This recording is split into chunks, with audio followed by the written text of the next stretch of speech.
Right. Hello, Brian. Hello, how are you? I'm good. How are you? I'm doing terrific, thank you. Right. Awesome. So, it's a great pleasure to have you on the Author Life Chat show today. And it's going to be an interesting topic to talk about your book because it's something about personal development, and you've also mentioned about cultural shift, right, in that book. So, Yes. before we actually talk about your book, so would you mind letting us know a little bit about your background, like where you come from and what you do? Yeah, absolutely. Fantastic. One, my background is pretty interesting. One, I have really had a couple of different roads. One Uh-huh. in the business world and corporate America, working for large companies, sales organizations, business development, or market Uh-huh. penetration. A lot of great things. I really grew an affinity for the marketplace. I love my metrics. And you can see behind me, I have a whiteboard. I have whiteboards all throughout my office. I have a tendency to spend a lot of time with my dry erase markers because I like to Uh-huh. draw. I like the metrics. I like looking at new things and brainstorming. So that was one of the things that corporate America really brought to me: the creativity, the innovation, the ingenuity, the ability to make things happen and build. Right. The second path that I took was I went to Bible college. I studied nonprofit organizations. I'm Uh-huh. very benevolent. I love philanthropy. I love Uh-huh. helping people, groups, community projects, community outreaches. Anytime that I see someone that's in need, my heart just melts. I go with compassion and I want to go serve. I want to go help. I want to go assist. So taking both of those and Uh-huh. combining them together has made a really neat, interesting mix. One, the affinity for the marketplace, and two, a passion to help community, to help individuals, to help grow a greater impact in this world. That's a large part of my background. Right. So, talking about nonprofit organizations, so what are the involvement so far from your side, like in nonprofit organizations? What kind of but specifically, what kind of nonprofit organizations that you have been involved with so far? Okay, in the past, I used to go and speak at a homeless shelter, Uh-huh. and did that for quite some time. Uh-huh. Currently, I'm working with a fantastic organization. It is in uh, it's a food garden, Mm-hmm. and basically it is a place that the city, the county has really abandoned, Uh-huh. and grocery stores and food markets and places for people to go. They're living impoverished and they couldn't make it to a grocery store. So the this organization came. They established a garden. They established a market center. They reach out to the community. It is Uh-huh. absolutely fantastic. Absolutely love that. The other organizations that we work with are our pregnancy centers. We work with youth groups, and we're really involved in our community. Uh-huh. Right. So, um, right. So, your experience so far as a coach, because I understand that you have a coaching company, and you are actively involved in motivating company. I mean, entrepreneurs and also employees at large, like executives, I believe. So, tell us about your journey and how did you actually discover your passion for coaching? How did this all happen? I got into coaching around 11 years ago. It's right at that 11-year mark, Uh-huh. and I have been public speaking for 14 years. And some of those years right now, it makes me sound a little bit older, but I've done it a long time and absolutely love it. It seems like I started yesterday. It is Uh-huh. fantastic. So I started back 11 years ago in just business coaching, business and life coaching. I took two of my good friends and I said, hey, listen, this is something that I have in my heart. I really want to accomplish. I just need a guinea pig. So I took one person and I worked with their business, and I took one person and I worked with their life goals. And within 6 months for each person, the life goals friend, we accomplished those life goals, and amazing testimony on that. And then the friend that wanted me to help them with their business, we experienced massive growth in a very short amount of time. And now it's really interesting because they've sold the business. They called me about a year and a half, 2 years ago, and they said, Brian, we sold the business. We made major profit, and now that we're able to go fulfill our dreams and what we had in our heart to do. So they're making great strides. I mean, so it's fantastic when that happened. So I just continued. I continued to build a great following. It was all word of mouth and referral based. So Mm-hmm. worked with individuals, worked with corporations, worked with groups. I've seen a lot of fantastic things, and I've discovered one big thing in coaching. If you remain coachable and you enjoy it and you wrap your arms around it, it benefits you.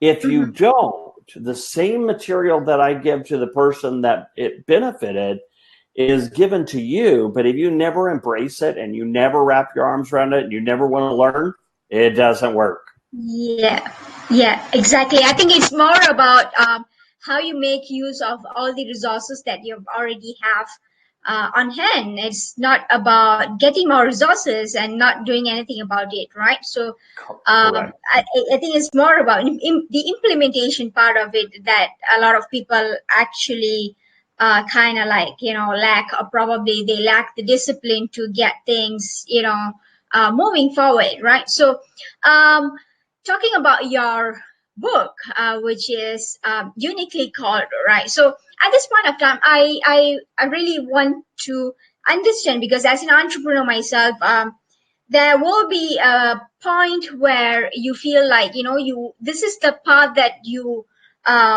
supposed to choose, or probably this is the path that you're supposed to walk on. So when did you actually that that aha moment, like, okay, this is what I'm going to do for the rest of my life, and this is my passion, and yeah, this is my calling. So when was the moment actually?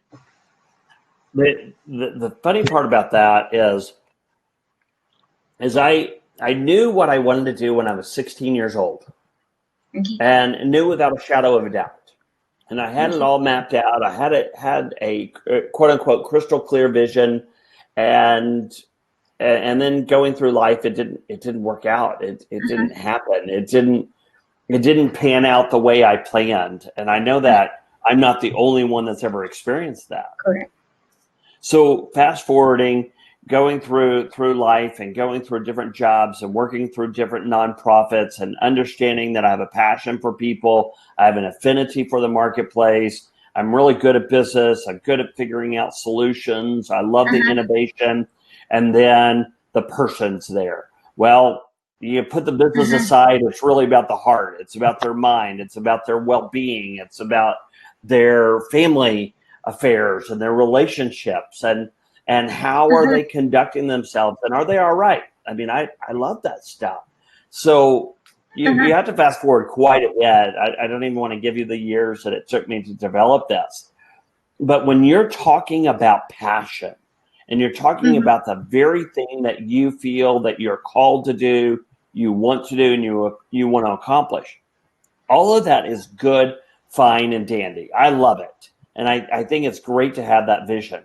However, just having the vision and the passion and the drive doesn't always get you there, because Right. now you have to figure out, well, I need money. Well, then I probably need to get a job, and then if you're married or not married, I have family that I have to take care of. And then you Mm-hmm. have friends, and then you're wearing all these hats. It gets convoluted. Yes. You get confused, and you're just like, well, if I could only have that section of time just so I could do business. Well, that would be wonderful if you didn't have extra things going on. If you didn't have life, if you didn't have other Yes. desires, if you just didn't want to be happy, just do your business. Correct. And it would be great, but it doesn't always work that way. So I discovered going through all this process, and that's what I communicate through the book, that, Mm-hmm. yes, I want to find my passion, but if I could put that on hold just for a second and begin to compartmentalize and figure out my life system, if I can Mm-hmm. get my life system straight, that work-life balance that we want to have, we're Correct. entrepreneurs, we're excited, we want to make a lot of money so we can enjoy life. So we're Right. working for financial independence, we're working for freedom of time. Correct. So I Right. want to have the time to do what I want to do, but I need the money to do it, right? Exactly. So, but then I need to make the money, and it's going to require time. So Correct. how do you get that balance? And that was one of the things that was really, really challenging for me to understand. So Uh-huh. one day, sitting at my dining room table, and I talk about this in the book, I was at my wit's end. I didn't know what to do. I didn't know Uh-huh. which way was up. And I just prayed. I'm like, God, Mm-hmm. if you can figure this out for me, that would be great. And if not, then I don't know what I'm going to do. You can just take me home. I'm kind of done with this deal. And I know as entrepreneurs and business owners and people, we get to those points. Yeah. We get Yeah. to the point that we're just like, throw our hands up in the air. We have no clue. What's going on? There are not enough whiteboards. There's not enough YouTube videos. There's not enough blogs. We've done all of our research. We exhausted all our measures, and we just come to a point where it's like, oh, I'm just tired. Exactly. I'm tired. I'm exhausted. I don't want to go any further. Just stop. Time out. There are no timeouts in life, by the way. Yeah. And we just throw our hands up, and I was at that point, my dining room table, I just put my head into my hands, and I'm like, God, seriously, I don't know what to do. Uh-huh. And I was inspired a few minutes after my pity party and my meltdown.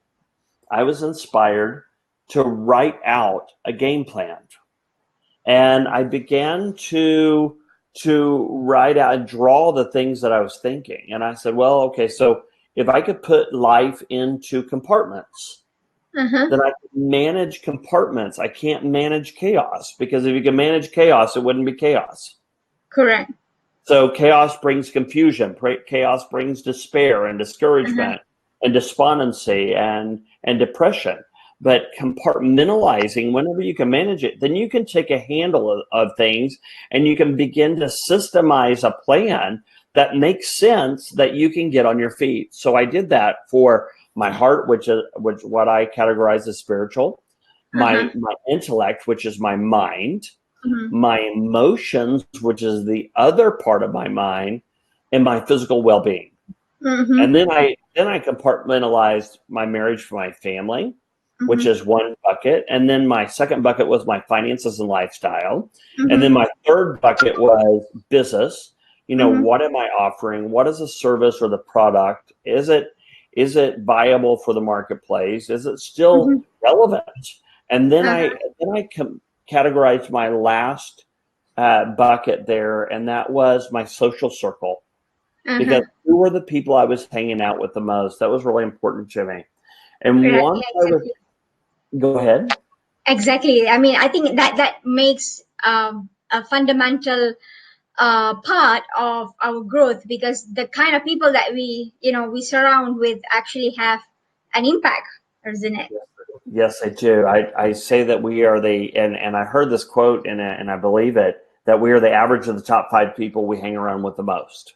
Right. Mm-hmm. So it's very important to pick that. So out of those 8 areas that I just named off, I began to go through each area and make a plan and looked Mhm. at my life through that lens.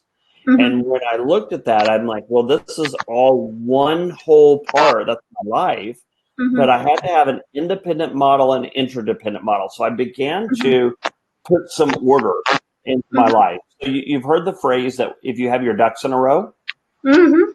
Mhm. So we are, or, as human beings, we are attracted to Mhm. things that have order, Mhm. to things that look good, the things that are look manicured, they're tidy, they're clean, they're shiny, they're sparkly. We gravitate to that. When our life is not that way, it doesn't matter how cool our passion looks like. We have to first go to become a little bit more introspective. Figure out how to Mhm. put things together on your personal side.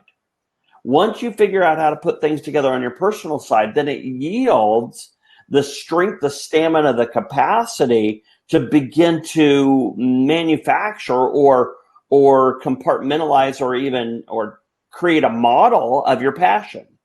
And Uh-huh. then you can systemize that. Then you can begin to work it because your life is full. Mhm. So a lot of times and I'm just going to put me in here. I'm not going to put anybody else in this bucket because I know that my passion was such a driving force inside of me that I Mhm. thought I could be happy only when I achieved my passion, Mhm. which is absolutely erroneous Uh-huh. because I Right. am extremely happy now. Not where I want to be. I'm moving Yes. towards where I want to be, but I'm Correct. happily moving. And in that, I have the right energy, I have the right composure, I have the right attitude, I have the right mindset to see the things clearly that I need to do, not out of desperation and despair, but out of diligence and intentionality that I can achieve my goals. Right. Right. And I think it's more towards how I mean gratitude, like how happy you are, probably how contented you are at this point of time, and that's how things will manifest for you in the future. It's not about how desperately you want things to be happening right now itself, but it's more about you being happy at this point of time, and then that's how the law of the universe works. Like you attract what you want, right, in that Correct. sense. Yes. Right. Exactly. Right. So I mean, we've been talking about finding passion, we've been talking about identifying our calling. So let's talk about your book. And you mentioned that at that point of time where you felt like uh, breaking down, you actually wrote that book. So tell us a little bit about that book, and what is it, how unique is it, because uniquely called, your book is entitled Uniquely Called. So how unique it is, and what is it in store for audience out there? Sure. So the reason it's unique is because I wrote my story in it. Uh-huh. I explain my story and how I went through this and how I came up with the methodology and the modalities and the systems that brought me out of a place of complacency, a place of despondency, a place of a desperation into a place of prosperity, a place of happiness, a place of fulfillment and satisfaction. Uh-huh. So I show you that order. So part one of the book is about me, and it's about Okay. how the trials and the exploits and the peak moments and the valley moments that we're all groomed. And I show you the process that I went through. Part two is what I take my clients through, and I take them through. Hey, Okay. listen, I want you to let's be really introspective. Let's look at our life in these 8 different areas, and then Uh-huh. we go through different processes that we look at. Are we operating in a positive mindset? Do we have a Uh-huh. correct lens? Are we operating in fear, or are we operating in love? Uh-huh. And how is that operating system affecting our results and our progress that we would like to make? And then I go further into developing you and your stamina, your capacity to hold the promise in order for you to discover and fulfill your promise. So, as far as the book uniquely called, one of the reasons for the title is because each and every person has a calling, and Yes. I am totally convinced with that because we have a retina scan, and we have dental records, and we have a fingerprint that is unique to us, only to us, past, present, and future. There's over 7 billion people in this world, and you and I have different fingerprints that set us apart. Correct. So that unique stamp in life is what I call a USL, is how we get our differentiation. That's how we create our uniqueness. And you can actually find that imprint inside of you. And I go through that in my book, that your unique brand or your brand identifier, you and you alone, has a combination of passion, style, core values, and community. And when you combine all of those, that becomes part of your signature message that you're able to disseminate, articulate, and convey to other people. Exactly. Right.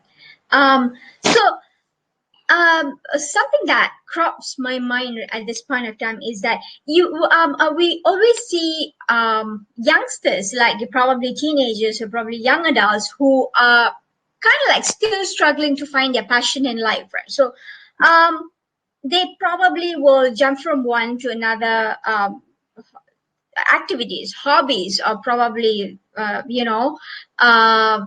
new ventures. So how do you, I mean, like, how do you actually um, help them? Probably, what kind of advice would you give to people like this? Not about, we're not referring to executives, we're not referring to employees, but coming to young adults, like, how can they actually, benefit from this book and, yeah, find their That's passion? that's a great question. And when I started looking at my purpose and looking at my passion that I had to begin to differentiate passion and purpose, which should be an evolving constant. Okay, so I know that it sounds like an oxymoron because a constant can't necessarily be evolving, but it is because we're finite and God is infinite. So in order for us to reach our purpose, that we always have to evolve to get better. That we're always gaining knowledge on our purpose. So but that stays there. And then I had to look at the other things that I thought were purpose weren't necessarily purpose or passion. I might have my responsibilities, which is really, really important. I want to pay off my house, or I want to pay off my debt, or I want to pay off my car, or I want to live debt free, or whatever it is, or I want to take care of my children or my family or my wife, whatever it may be. Those are responsibilities. They're not necessarily purpose or passion, but they're responsibilities. I acquired them. I need to do it. And then the other side was luxury. So luxury is when we want to play. We want to go travel everywhere. We want to go play golf, or we want to play sports, or whatever it is, which is fine. But that doesn't necessarily mean it's purpose either. So even it doesn't matter if you're a teenager or if you're a young adult or you're in your 20s or 30s, or you've been sitting in a cubicle all your life, or you're an entrepreneur. We have to begin to create a system where we can see clearly, and you're able to separate the things that look like purpose but are not purpose, and you're able to identify true passion and purpose. Once you do that, then you begin to set yourself on the trajectory to find and fulfill that which you're truly called to do. Right. I know I said that said a whole bunch of stuff for that one answer, but do you have any questions on that? Right. I think just to clarify on this, right? I think it's more about finding the why that you want to do something, because a lot of people, when you ask them, like, why you want to do something, that it's just something that comes out of their mind, like, just instantly. It's something very impromptu. So it's like, I want to become famous, or probably I want to become rich. But when you dive into the why of why you want to, why is it so necessary for you to get that done. So I think when you discover your why, you would last long, or probably your tendency to give up would be very low. Am I right to put it that way? Yeah, yes, you are. So I have a really neat little formula. So we Mhm. work for time and money, right? We work for financial independence and freedom of time. Uh-huh.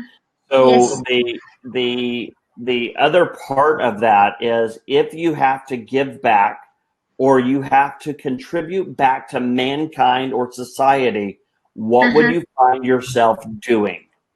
Uh-huh. Right. That's a really a good question that I ask people, because I've asked myself, what would I be doing if I had all the time and all the money? Uh-huh.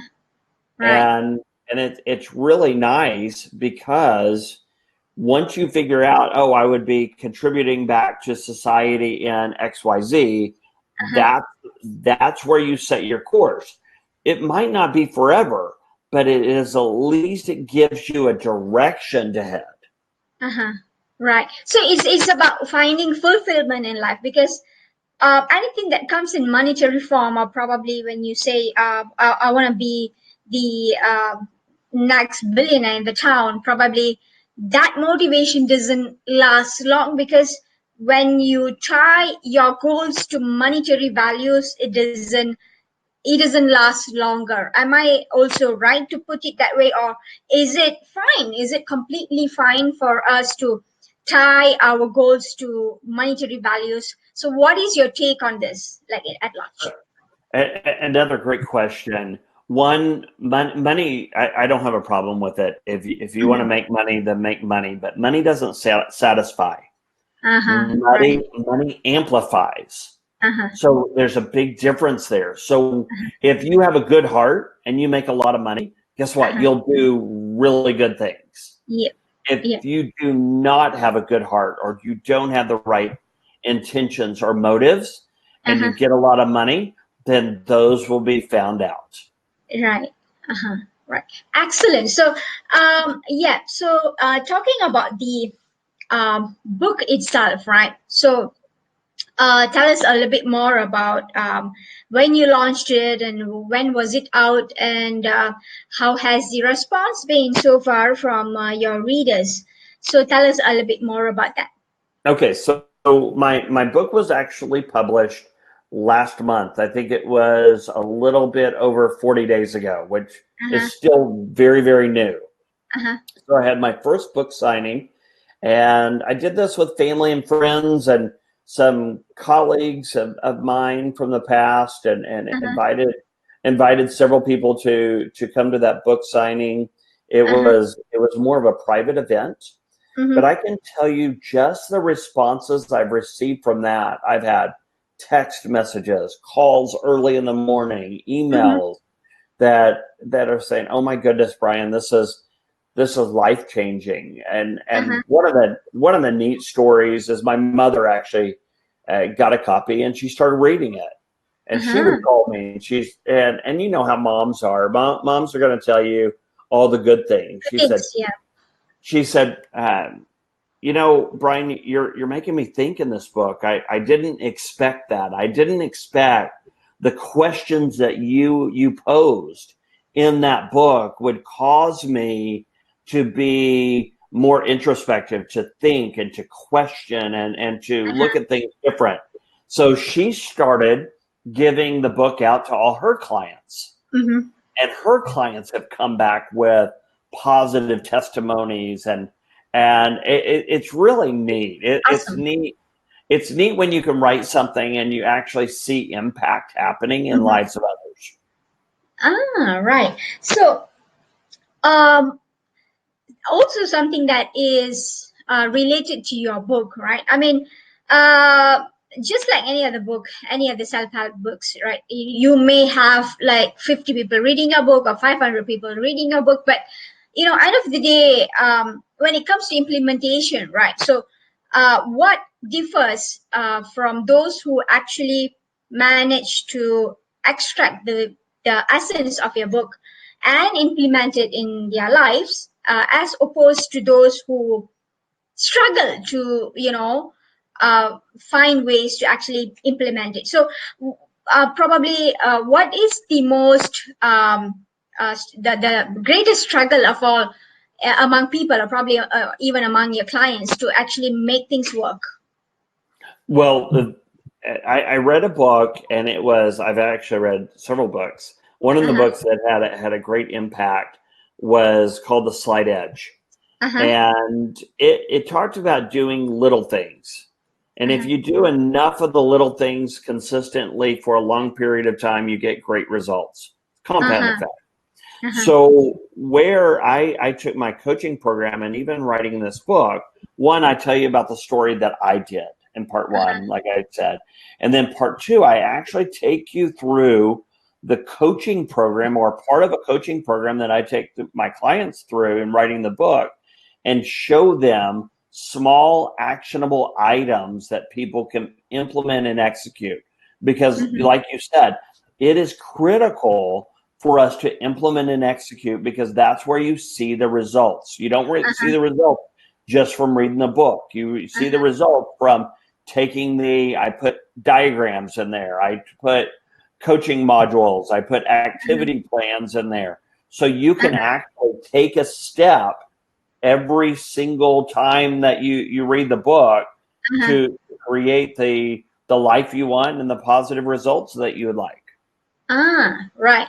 So I've actually included the link to your website over there. So if viewers would actually like to, drop by your website, they can also get to know more about your book, which is uniquely called, and also your other work at briancdobbs.com, Brian C. Dobbs, DOBBS.com.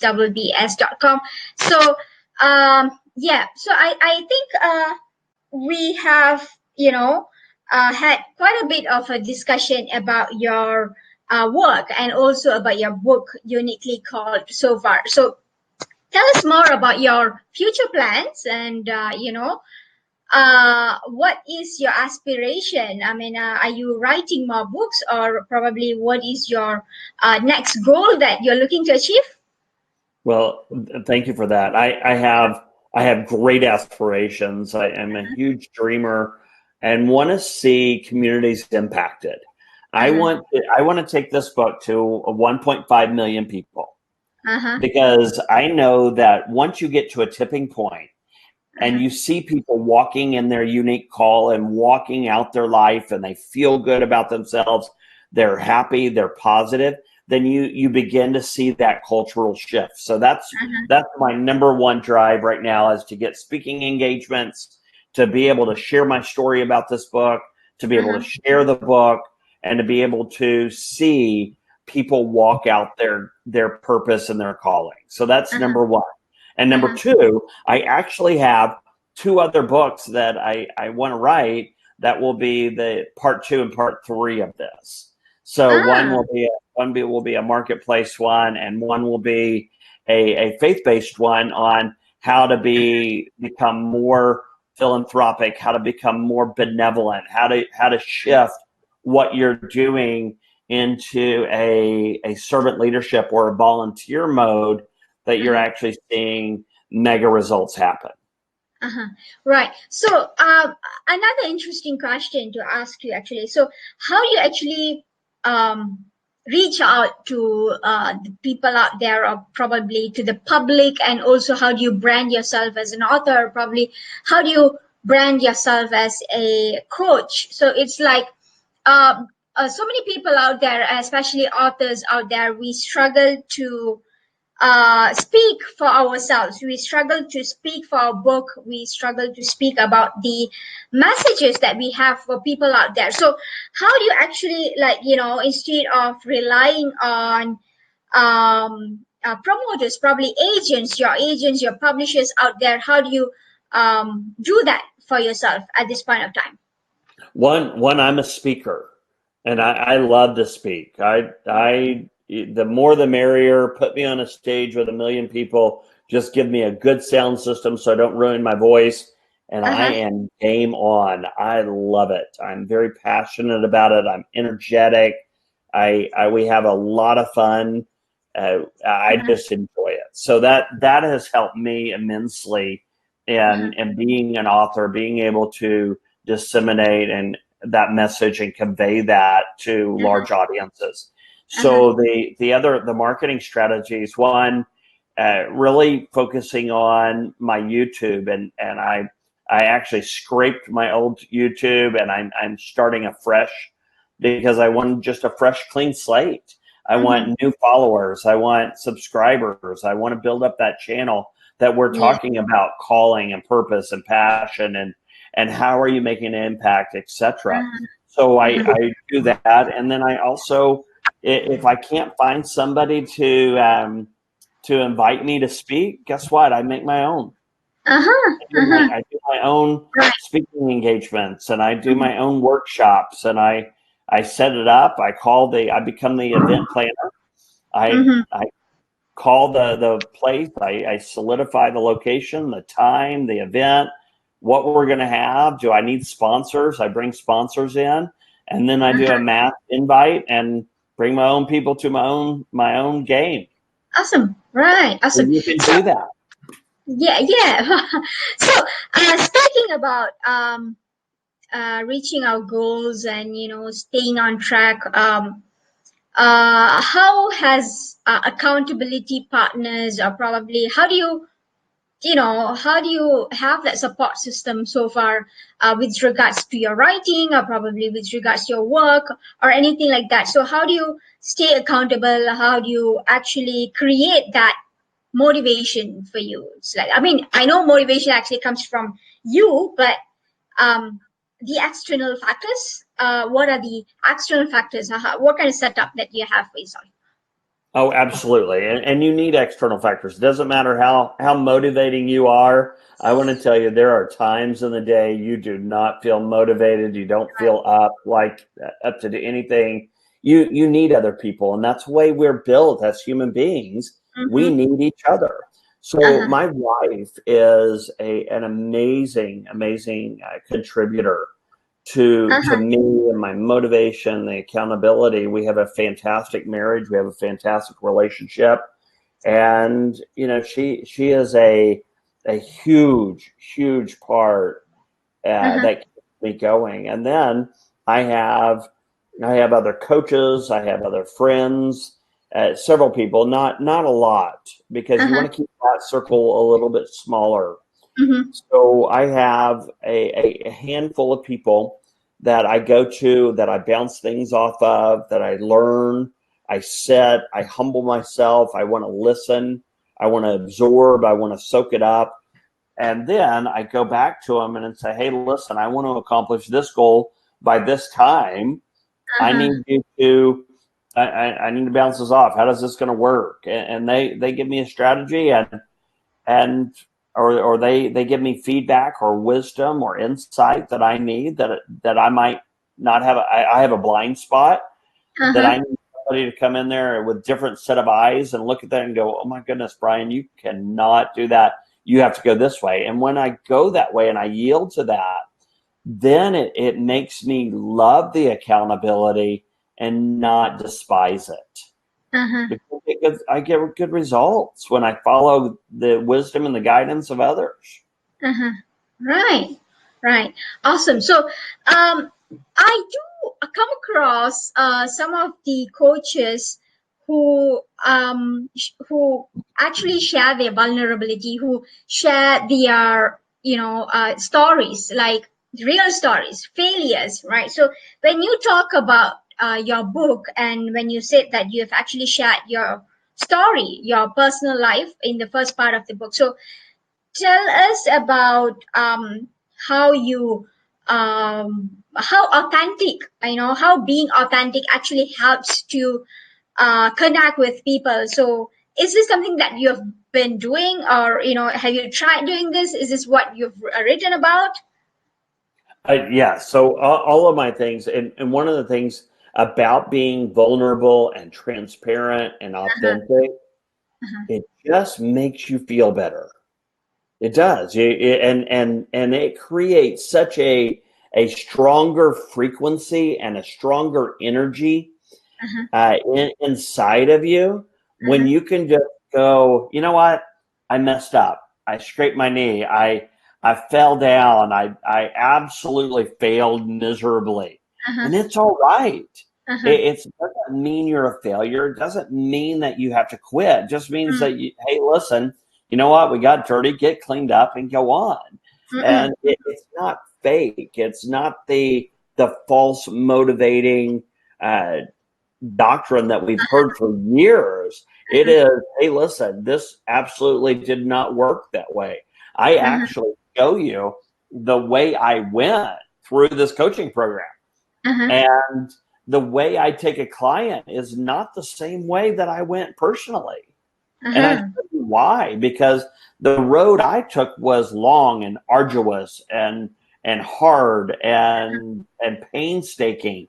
And the Uh-huh, road that I take my clients actually makes sense. It's quicker. uh-huh, It's like when you drive to a new location, it takes a long time. But then once you get there, you're like, oh, I could have taken that turn and saved me 30 minutes.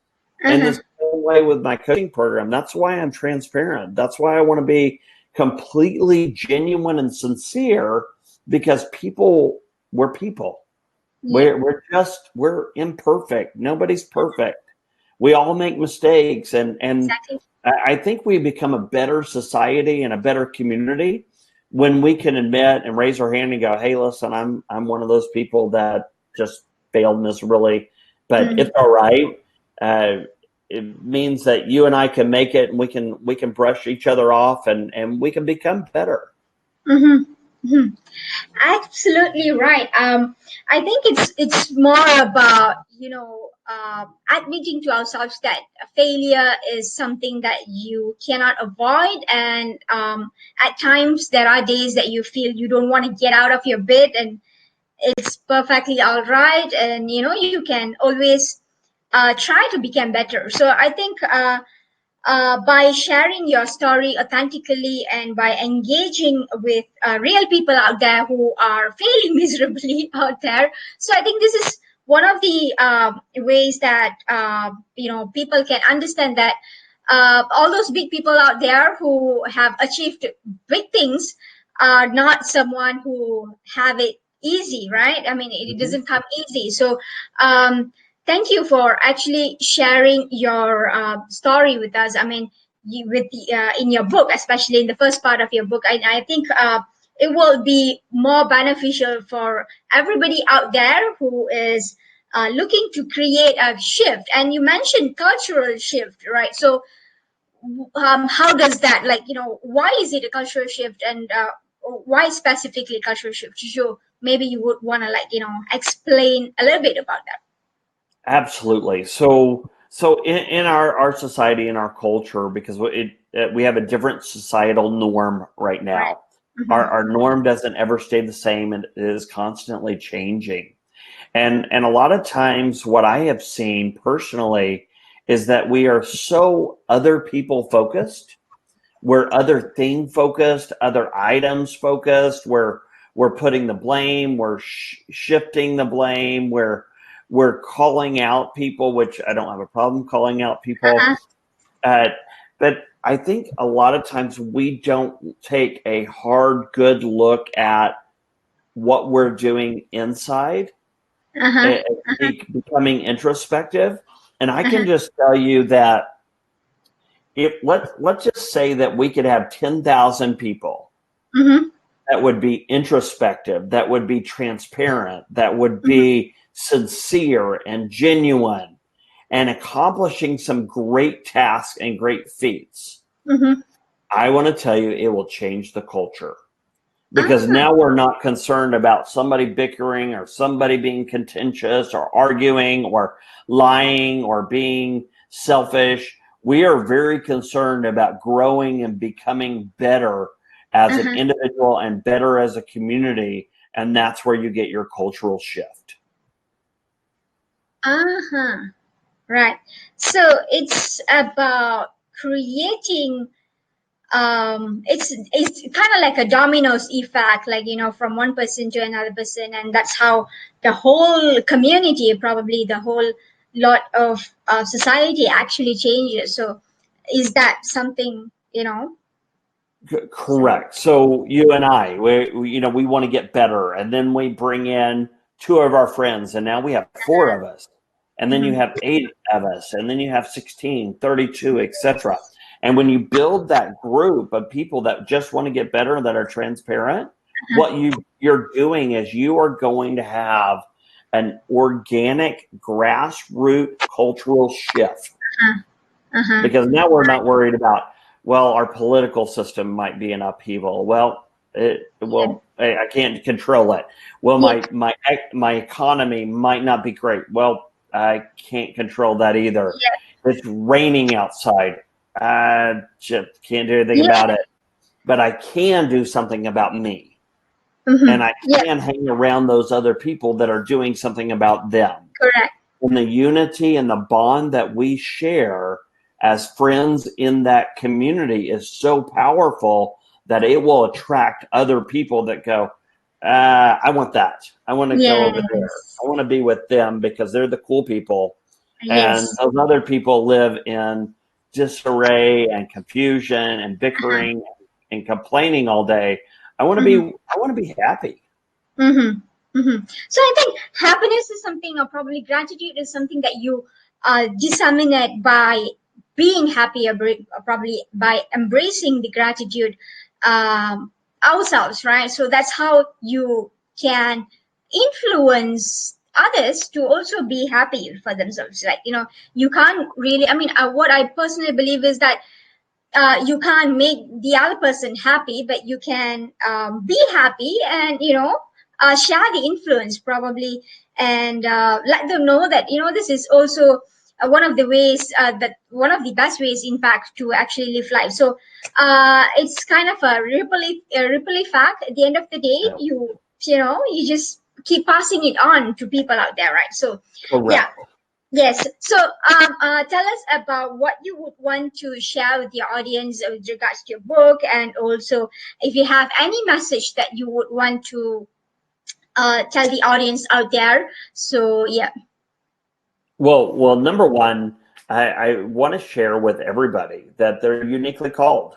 They have a calling, and it is unique, and it is specific to you, to your life, just as specific as your fingerprint, your retina scan, your dental records.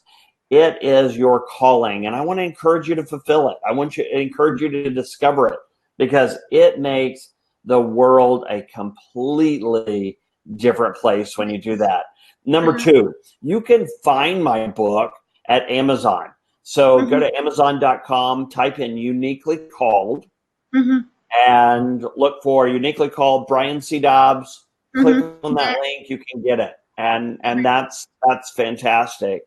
And the last thing that I want to share is, if there are people out there that are listening that have groups or organizations or associations or even corporations that want this message shared, I speak. So contact me and let's set something up. I would love to be able to come and share my story and share the book with you and your group, your employees, your business or your association. That's what we want to do. We want to share the message that people are uniquely called and show them how to do it. Awesome. Right.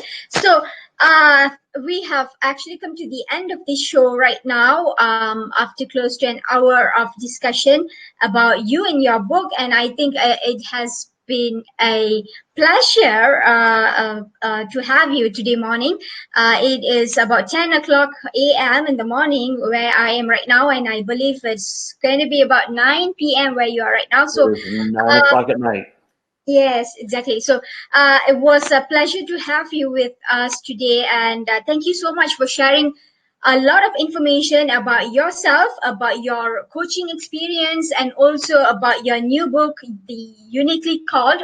And I believe it will be very beneficial for anybody watching out there, I believe. So please pick up a copy of Brian's book at Amazon.com. And we've also left a link to your website, which is briancdobbs.com again. So that's where I believe audience can actually get a lot of information about yourself, right? So Yes. please also browse through Brian's website for more information. So thank you so much for joining us, Brian. And I look forward to talking to you in the upcoming events, or probably when we have other live stream.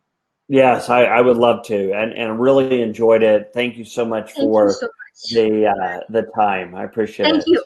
Thank you so much, Brian. Yeah. Bye bye. Have a good night. Okay, okay, bye bye. You too. Bye.